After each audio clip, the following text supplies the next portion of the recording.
Hi guys, today I'm going to be talking about what to do if you get dumped and basically the breakup wasn't your fault, and you wanted to continue being in that relationship, but for whatever reason your ex-partner just no longer wanted to be with you, right? They may have lost interest in you, or they fell in love with someone else or something like that. So what do you do when you get dumped? What do you do when you get rejected in this way? What happens when you end that relationship, comes to an end and you didn't want it to end? So obviously this kind of thing really, really hurts because you've got a lot of emotions invested in that person. So it's gonna take some time for you to heal and get over it. So basically, how you kind of respond is really important to when someone dumps you and no longer wants to be in a relationship with you, because especially if you want them back.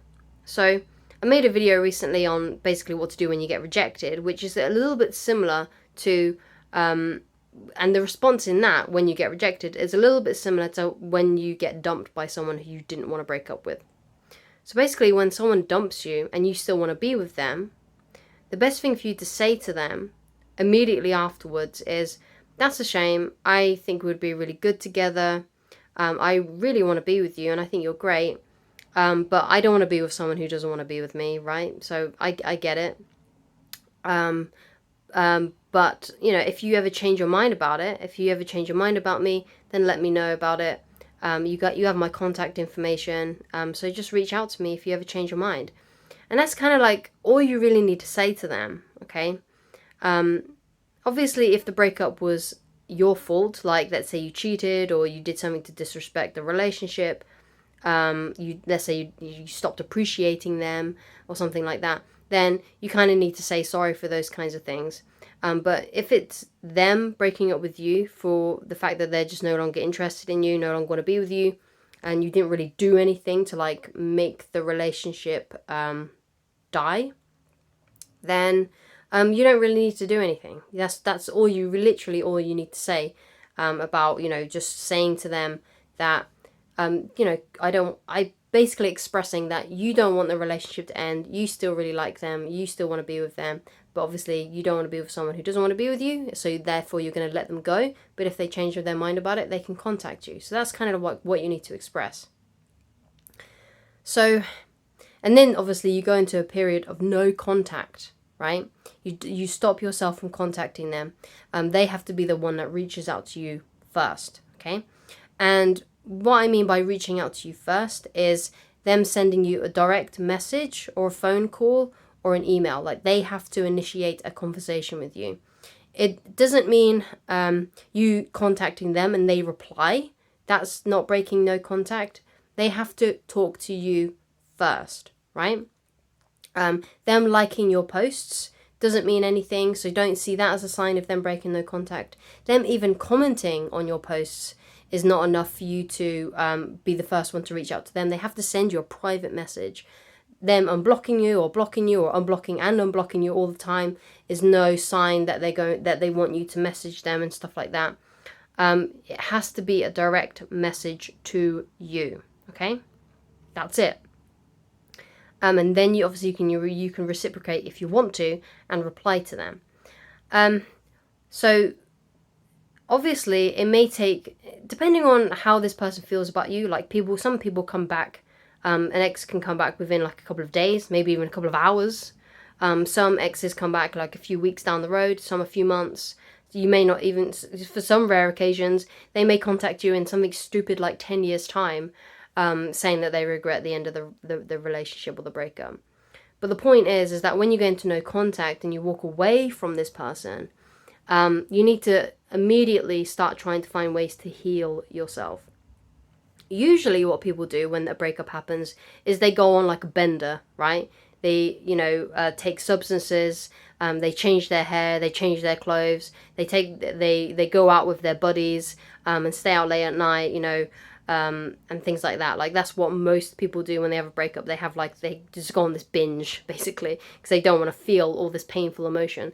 So you want to avoid doing stuff like that. I mean, obviously it's okay to do that maybe a couple of times, but don't take it too far. Don't do it in such a way that you're going to do things that you regret, because a lot of people do a lot of things that they regret during those stages, and on those benders, right? So you don't want to do anything that's going to make you feel bad about yourself in the future. Only do things that's going to make you feel good about yourself. So yeah, by all means, go out and spend time with your friends and go out and have a party, but don't do anything that you're going to regret, okay? Because that's not going to make you feel better about yourself, right? And that's the whole aim. While you're in no contact and you've walked away from this person, your aim is to start feeling better about yourself, right? Not make you feel more ashamed and more guilty, okay? So some of the things that you want to do is you want to journal about the relationship, you want to journal about the breakup, you want to basically get down on paper basically how you feel about the experience. But when you do write things down about the breakup, write it that in a way that it's just for you. Don't write it with the intention that you're going to send it to your ex, or you want your ex to read it, or you want someone else to read it. Write it simply just for you. Just write down the facts. And if there's some things in there that you're embarrassed about, then you can always burn it afterwards or flush it down the toilet, right? You don't need to keep it around. The idea is you just want to get everything down on paper and then throw it away or tear it up or something like that. Just so you can have that experience where you kind of have like this release, right? Obviously, other great ways that you can have like releases and getting rid of all this negative energy is through exercise. So going to the gym, or you might have some equipment at home that you can use. Obviously, be safe if you are using your home gym, if you have a home gym. Other things that you can do is start working on other things in your life that are really important to you. So like old hobbies that you may have stopped doing. So let's say you're like a painter, right? And you stopped doing your art when you got into that relationship. So start focusing more back on those old passions that you may have let slide when you got into that relationship. And because that often happens, when you get into a relationship, you have less time because you're spending more time with this new person and this love in your life. And then you let your hobbies kind of like take a dip. And the same goes for friendships as well. Often we stop talking to our friends as much when we get into a relationship. So start rebuilding those old connections that you had as well. The things that made you to begin with, right? Other things that you can do, obviously, is like if you want to, maybe you've got a hobby or that you want to turn into a side business, you can start working on that. There's loads of like tutorials on YouTube on how to set up a website, things like that. So go and, dive yourself into those kinds of things and find out what you can do to make that hobby of yours into that side business, if that's something that's been on your mind. Perhaps you have a dream of writing a book about something, then, start working on that. You can find lots of resources online about how to, about grammar and punctuation and things like that. There's tutorials again on that kind of stuff as well on YouTube. So there's lots of resources out there for you that you can start getting tucked into, and discovering those things, right? And start working on those things, because that's what's ultimately going to make you feel, going to make you start feeling better. When you start being more creative again, when you start, meeting up with friends again, having more fun, enjoying your single time, because a lot of people don't really like being alone. This is why you see a lot of people going into like rebound relationships, so they basically go out of one relationship and then straight into another. And basically the reason why they do that is because they don't feel comfortable being single, like they always need to be in a relationship. So start finding ways that you can enjoy your alone time more. One of the things that I used to really love doing when I was single was, listening to audiobooks, reading books.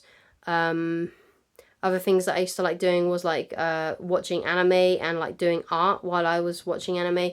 So I started to enjoy being on my own and enjoying my alone time. Like I could make my alone time productive instead of dwelling on the exes or the people that rejected me and things like that. So start focusing on those areas, start focusing on those things that you can control and being productive, because you can't control this other person. You can't control if this person's going to come back into your life. There's nothing that you can do. That has to be their decision to come back. So therefore, you can only focus on what is in your control, and that is your own actions and being productive. You know, start making use of that time when you're alone. And when you do that, that will stop you from obsessing, that'll stop you getting too emotional about your ex, and things like that. So these are things that you should be doing after you get out of a breakup. Start healing, developing yourself, working on those things that you've let slide, doing all that kind of stuff. And then in a few months' time, when your emotions are a lot more settled and you're no longer feeling that bad about the breakup, that's when you can, get those online dating profiles, and start meeting new people, or going out to places that you enjoy going and mingling with new potential love interests. Okay? And that's what you should do when you get dumped. And who knows, maybe the ex will come back, but don't bank on it. It's always best to assume that they're not, because if you don't, then it's going to be much harder for you to move on. And you want to move on. You want to be able to get stronger because of this experience, not stay stuck there. Okay? I hope you enjoyed this video. If you'd like coaching with me, then please go to www.christineloveridge.com. Thank you so much, and I shall talk to you again very soon. Goodbye, guys.